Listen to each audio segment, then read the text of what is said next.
Time to check in on Texas A&M. We got Andrew Heddersley on the line from Gig'em 247 Sports. We always appreciate Andrew stopping by, breaking down the Aggies for us. Andrew, what's going on today? Mark, how you doing? It always feels like the spring kind of flies by, and the spring game's right around the corner, basically just over a week away at this point. Aggie fans want to know if things are heating up on the recruiting trail. I don't think we need to go much further than what's been going on the last couple of recruiting weekends in regards to a lot of high talent guys coming to campus. Yeah, they've had a lot of high-profile guys on campus. Most notably this past weekend, getting Colin Simmons and Nigel Smith back in town. Colin Simmons is a 5-star pass rusher out of Duncanville, has basically everybody in the country after him. LSU and Georgia have been the two schools that have probably had the most buzz for him, but getting him back on campus was a big deal for A&M. And as I kind of put this in my notes, but it was a step in the right direction and allows them to kind of have some traction, checking in with him and others around him after the visit. Everything seemed to go really well and had a good visit. But there's still probably work to do there to really be on the, front and center with Georgia, LSU, USC, Oregon, some of those other schools that are in the mix along with Texas. And then Nigel Smith has, I believe this was his 6th trip down to A&M, has kind of been a guy that stopped in for some midweek visits. This past time, got in on Friday night, spent some time watching spring practice, and then went over to the baseball game for a couple innings as well to check that out. So got to see a little something new, little something different on this trip, and just continue spending time around the staff. And of note with him, he told me that he's kind of looking at May to lock in official visit dates. A lot of kids are locking in official visit dates, and so he's kind of looking at May to lock in those dates with schools and Oklahoma, Ohio State, Notre Dame, Texas A&M, just a few of the schools in the mix there that are really pushing for official visits. And then getting back on campus, Xavier Atkins is a kid that is committed to LSU, but transferred this offseason to Humble Summer Creek. And, I think A&M is really trending in the right direction for him. They've built a really good relationship with him, made him a big-time priority. And linebacker is one of the top needs for A&M in this cycle. And Xavier Atkins and I think Ty Anthony Smith are two guys in that Houston area that A&M's done a nice job with and could, I think, have a good shot of ending up in this class. Andrew, you know this so much better than I do, but obviously, as you kind of outlined with a few players there, tons of visits in May. That's typical. And then early June.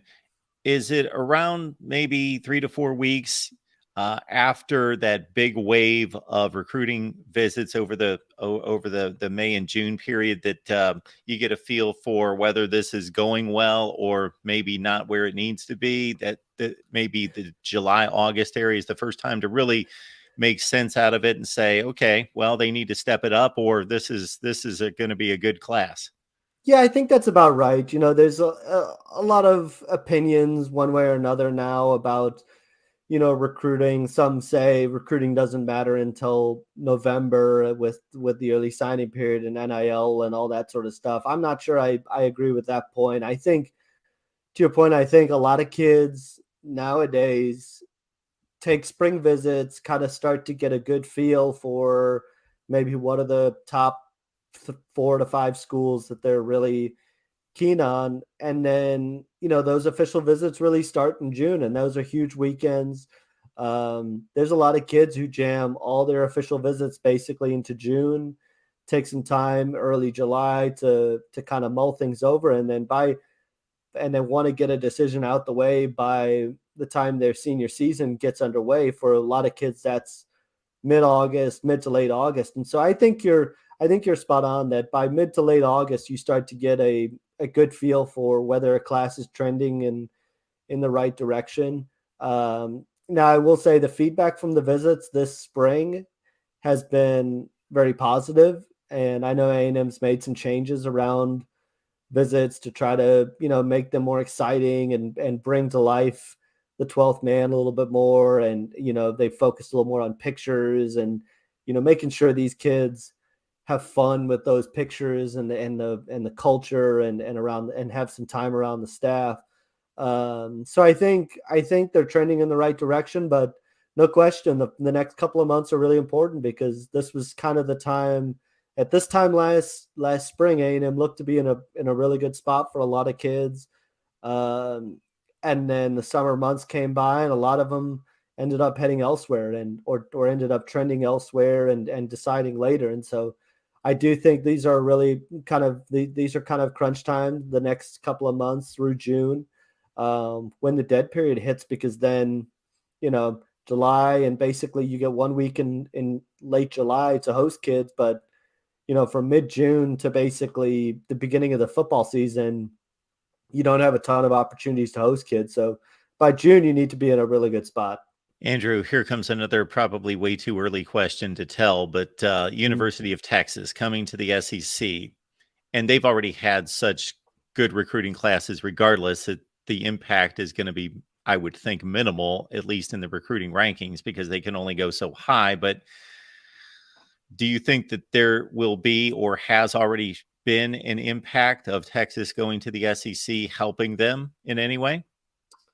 I think it's probably a little too early to tell on that front. I think it has helped them a little bit and given them a little bit of the boost. I think last cycle, when you look at what they were able to do, they got Arch Manning in the fold, and Arch Manning had a lot of great relationships with kids like Jonte Cook and Anthony Hill and Malik Muhammad and some of those guys that he served as kind of the leader of the class, and that they really got rolling in midsummer, and they put a really good class together. Um, I think it all comes down to the still development on the field and what are the results on the field. I think that's ultimately what it comes down to. When you look at A&M now, they've gone 8-4 and 5-7 the last two classes, and so I think when you look at where they stand recruiting wise, that's hurt them a lot more than I think Texas coming to the SEC has, because kids looking at A&M and M and Texas, if those are kind of the recruiting battles, they're really looking to get developed. And I think that's kind of been the main point.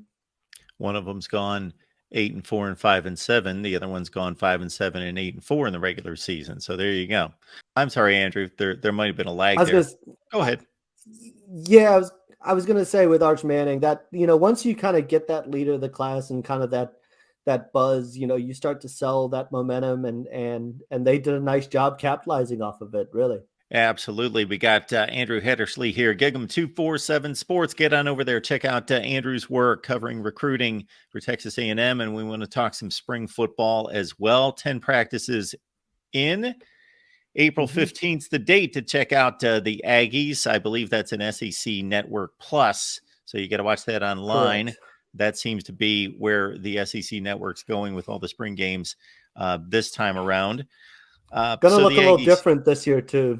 Gonna look a little different for those tuning in because A&M's got a lot of construction going on right now around Kyle Field and with the indoor practice facility. So believe it's only going to be a half field game. If I understand correctly, they're going to be, I'm not sure what exactly the format's going to be, but basically going to be a half field game because they're working on one of the end zones.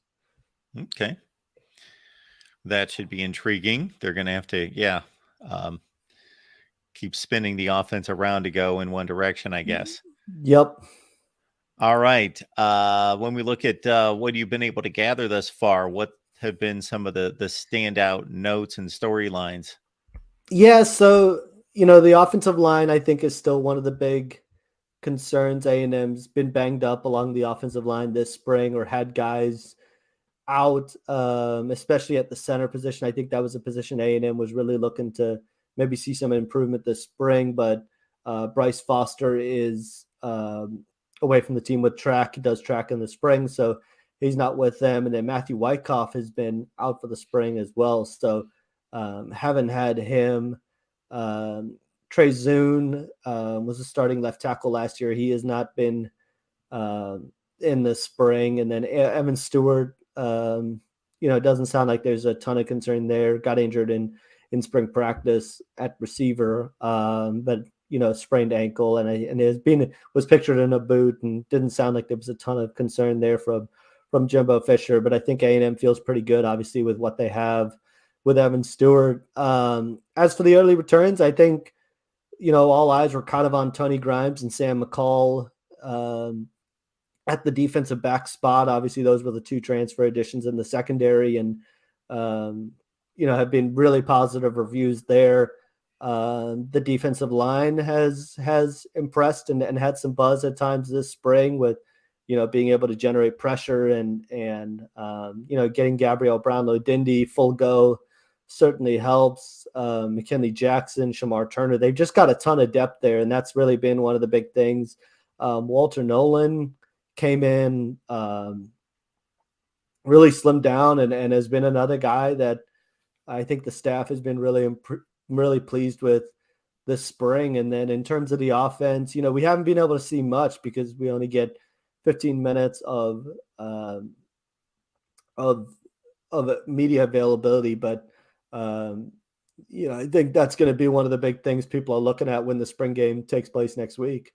The spring game's only going to show us so much. We can only take so Right. much from that. Everybody pretty much that follows college football understands the deal. It's a great look for the fans to be able to see the team, see guys run around, throw the ball, and there's a few things you can take from it. I personally think that wide receivers going up against defensive backs is the most true to real life, a real football game matchup on the field, but everything else you got to really take with a grain of salt. But that all being said, not necessarily just focusing on the spring game, but the entire spring sessions of 15, what do you think have been the areas of focus and areas that needed the most improvement heading toward the summer? Well, I think that, one area that's been a bit of a positive is at the linebacker spot. I think that was one of the big concerns coming into the spring. And Damian Sanford and Torian York are two guys as young players are true freshmen that have impressed in their first spring on campus. And, that first spring can be kind of a big adjustment for freshmen, getting adjusted to practice and things like that. But I think A&M feels really good about what they have in those two guys, and we'll see if they choose to add to that room or not. But I think that's been one of the big pleasant surprises. I don't think people were quite sure what to expect there.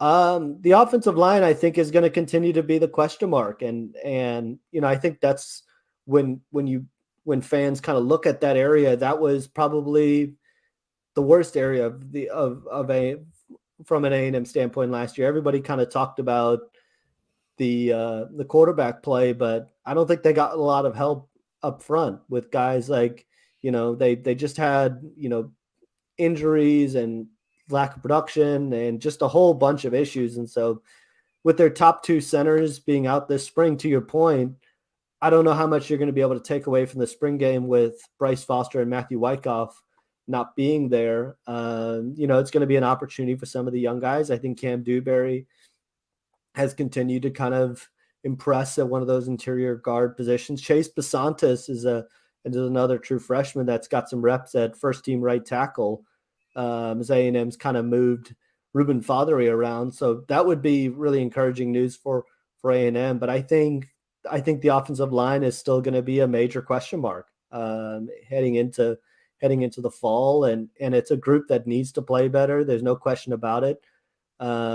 Bryce Anderson is a guy that continues to, with Antonio Johnson heading off to the NFL, he kind of steps in as a natural replacement at that nickel spot. And I think A&M can get a really good season out of him. He was kind of the natural fit to step in there. And I think they've continued to see those guys who played a lot as freshmen. Donovan Green is another guy that's shown up this spring a lot bigger, a lot stronger. And so has kind of taken hold of that tight end room with Jake Johnson and Theodore Mellon Ostrom right behind him. And has been a guy that's really stepped forward and had a nice spring.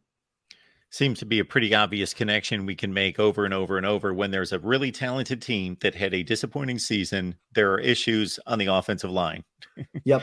Yeah, and it there was a wide ranging issues, right? Like, you know, it feels like the season never really got off for Bryce Foster last year. He had mono, then he has the ACL injury against Alabama, and you look at Matthew Wyckoff, and I think snaps he struggled with some snaps too. A&M had some problems at that center position, and it's such an important position that I think those two guys are really going to need to have strong fall camps for fans to feel good about where, and for A&M to get better production. And then obviously you've got a veteran back in Layden Robinson who battled through some injuries last year, and I think you can probably expect him to play closer to that level he was expected to coming into the year. He battled through some things last year, and Cam Dewberry, you would expect to take a nice step forward as a second year player. And it's really going to come down to, can they actually do it? Can those guys actually play to that level? And if A&M has a better year, I think improved offensive line play will be one of the reasons. Folks, please like the video, share these videos out on social media if you enjoy what we do here at the Voice of College Football, and check out Andrew's work at Gig'em 247 Sports. And as you mentioned just a few minutes ago, and again, this is nothing new to everyone in media that wants to get the most out of these spring practices, is that you can only do so much. Of course, you ride on the news conferences and the interviews that you get from the players and the coaches and the coordinators, but in terms of firsthand observation, there's only so much there. But as you well know, one of the key figures in all this is Bobby Petrino, and people want to know, Yep. how's the Bobby Petrino offense? How's it looking? And again, you can only say so much there. But what is the talk around the Bobby Petrino offense? I think it's been positive so far. I think things have been everybody kind of had a you know had a reaction of some sort to Jimbo Fisher's first press conference, where he was kind of asked about Bobby Petrino taking over the play calling duties, and said something along the lines of, we'll take it as it goes, and then made clear that Bobby Petrino obviously would be calling the plays. The feedback we've got is there's been an emphasis at times to get the ball out quicker, feed the playmakers like Evan Stewart, Moose Muhammad, until obviously Evan Stewart had the ankle injury, Ananias Smith, and some of those other guys. But the feedback's been really positive. I think he's settled in really well, and he's been very impactful on the recruiting front too. A lot of guys have talked about how natural he is, and how he seems to be this really laid back guy that they can have conversations with and really relate to well. And so I think it is going to be interesting to see what he does in the spring game, how much we're able to see. But I think there has been an emphasis on getting the ball out quicker, and making allowing Connor Wigman to play faster. Andrew Hattersley, Gig'em 247 Sports. Andrew, we always appreciate you stopping by. Always good to see you, and continue to track the Aggies. Of course, I know that recruiting deal is nonstop all the time. Nonstop. Jimbo Fisher kind of talked about it the other day, and I think those of us in the recruiting world kind of, agreed with him, and nodded along. And it goes to that Bobby Petrino point. He said, you're basically working every weekend from early April, March through the middle of June, when visit weekends kind of happen, and then it's a chance for them to take a breath. But that's certainly the way it feels, that's for sure. Andrew, thanks so much for stopping by. Appreciate it. Thanks, Mark.